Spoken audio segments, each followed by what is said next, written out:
Klub Liga 1 wajib mainkan pemain timnas Indonesia, jangan dominasi pemain asing. Reaksi media Vietnam lihat timnas Indonesia rekrut pelatih baru. Bocoran pemain keturunan baru berdarah Surabaya di timnas Indonesia untuk kualifikasi Piala Dunia 2026. Mahfudin Nigara kritik keras Anjas Asmara, pentingnya berkaca sebelum mengkritik Sintayong.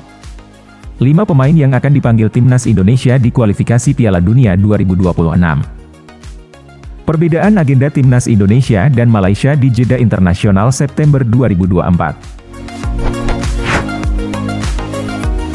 Klub Liga 1 wajib mainkan pemain timnas Indonesia, jangan dominasi pemain asing. Ketua Umum PSSI Erick Thohir meminta semua klub Liga 1 untuk memberikan kesempatan bermain kepada pemain timnas Indonesia. Erick Thohir menekankan bahwa pelatih klub harus memastikan pemain lokal mendapatkan waktu bermain yang cukup dan tidak hanya mengandalkan pemain asing. Musim ini Liga 1 mengalami perubahan regulasi terkait pemain asing. Setiap klub diizinkan memiliki 8 pemain asing, tetapi hanya 6 yang boleh bermain di lapangan pada saat yang sama. Selain itu pergantian pemain asing hanya bisa dilakukan dengan pemain asing lainnya, tidak dengan pemain lokal. Erick Thohir menyatakan bahwa tujuan dari kebijakan ini adalah untuk perkembangan pemain-pemain timnas Indonesia. Dengan mendapatkan lebih banyak menit bermain di kompetisi domestik, pemain-pemain ini diharapkan semakin percaya diri ketika membela timnas Indonesia. Erick Thohir juga menekankan bahwa memainkan pemain timnas Indonesia akan menguntungkan PSSI. Selain itu peningkatan jumlah pemain asing di Liga 1 juga bertujuan untuk meningkatkan peringkat kompetisi sepak bola Indonesia di tingkat Asia. Reaksi media Vietnam lihat timnas Indonesia rekrut pelatih baru. Publik Vietnam terkejut mendengar kabar bahwa timnas Indonesia telah merekrut pelatih baru khusus untuk striker. Kabar ini muncul dari pemberitaan salah satu media Korea Selatan. Sintayong telah menunjuk Yeom Ki-hun untuk memperkuat lini serang skuad Garuda. Yeom Ki-hun bukanlah nama sembarangan di dunia sepak bola. Kiprahnya di Liga Korea sangat mentereng, dengan gelar Raja Asis berkat total 110 asis saat masih aktif bermain. Selain itu Yeom Ki-hun juga pernah bermain di timnas Korea Selatan dengan 57 caps dan torehan 5 gol. Kabar ini telah menyebar hingga ke Vietnam, dan publik negeri Naga Biru dibuat terkejut dengan langkah berani Indonesia. Media lokal Vietnam tidak menyangka bahwa timnas Indonesia merekrut mantan striker timnas Korea Selatan untuk memperbaiki lini serang mereka. Mereka penasaran dengan kedatangan Yeom Ki-hun di Indonesia dan berharap kehadirannya dapat membawa perubahan positif. Lini serang timnas Indonesia memang menjadi pekerjaan rumah besar yang harus segera diselesaikan oleh Sintayong. Kehadiran Yeom Ki-hun diharapkan dapat meningkatkan performa striker Indonesia. Yeom Ki-hun diharapkan mampu mengajarkan bagaimana menempatkan diri sebagai target man dan menyelesaikan peluang menjadi gol. Bocoran pemain keturunan baru berdarah Surabaya di timnas Indonesia untuk kualifikasi Piala Dunia 2026. PSSI tampaknya sedang bergerak dalam mode senyap untuk menambah kekuatan timnas Indonesia dengan pemain keturunan baru jelang putaran ketiga kualifikasi Piala Dunia. Berbagai spekulasi muncul setelah kabar bahwa Fardy Bahdim bertemu dengan seorang pemain keturunan Indonesia yang bermain di Liga Belanda. Pertemuan tersebut ternyata dengan Mike Klein, gelandang muda yang bermain untuk Sparta Rotterdam di Eredivisie.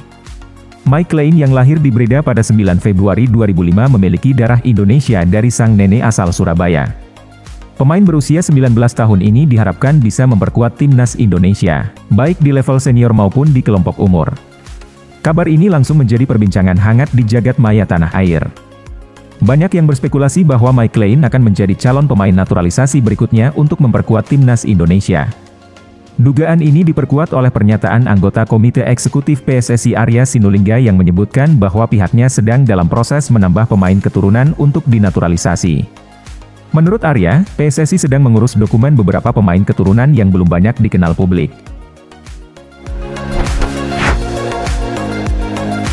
Mahfudin Nigara kritik keras Anjas Asmara, pentingnya berkaca sebelum mengkritik Sintayong. Mahfudin Nigara menyoroti kritikan pedas Anjas Asmara terhadap kinerja Sintayong. Anjas Asmara seringkali mengungkapkan ketidakpuasannya dan bahkan mendesak agar Sintayong dipecat dari jabatannya. Menurut Mahfudin Nigara, kritikan Anjas Asmara tersebut terlalu berlebihan.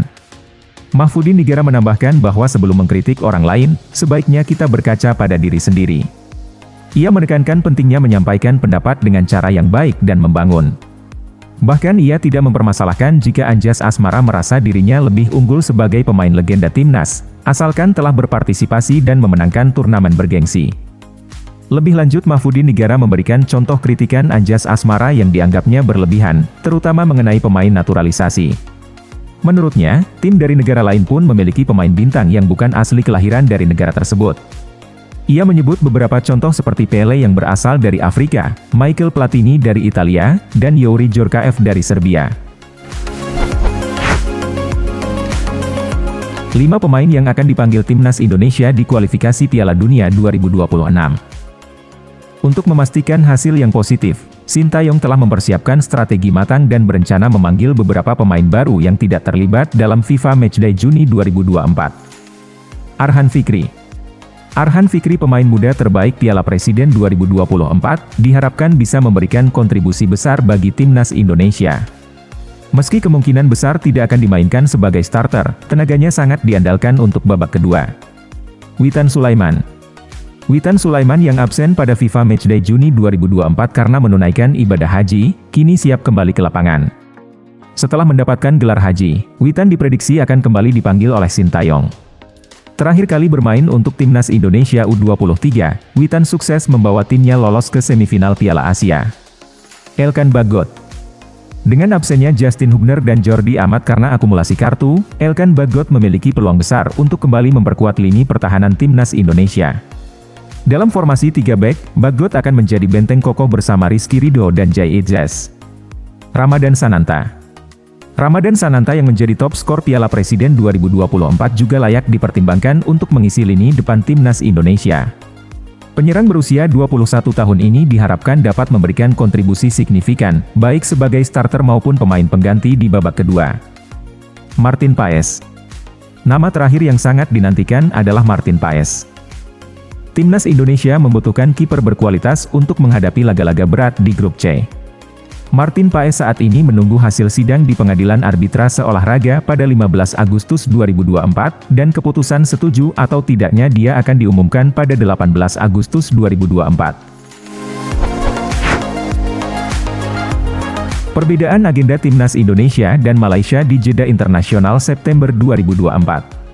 Pada 5 September 2024, Indonesia akan memulai petualangan mereka dengan bertandang ke markas Arab Saudi. 5 hari kemudian, pada 10 September 2024, Indonesia akan menjamu Australia di Stadion Utama Gelora Bung Karno, Jakarta. 2 laga ini menjadi kesempatan besar bagi Indonesia untuk menunjukkan kemampuan mereka di kancah internasional.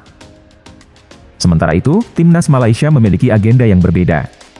Setelah tersingkir di putaran kedua kualifikasi Piala Dunia 2026 zona Asia, Malaysia akan mengisi jeda internasional dengan menggelar turnamen sendiri bernama Pesta Bola Merdeka 2024. Turnamen ini akan berlangsung di Stadion Bukit Jalil pada 4 dan 8 September 2024. Turnamen ini juga menjadi ajang debut bagi pelatih baru Malaysia Pau Marty yang baru saja menggantikan Kim Pan Gon.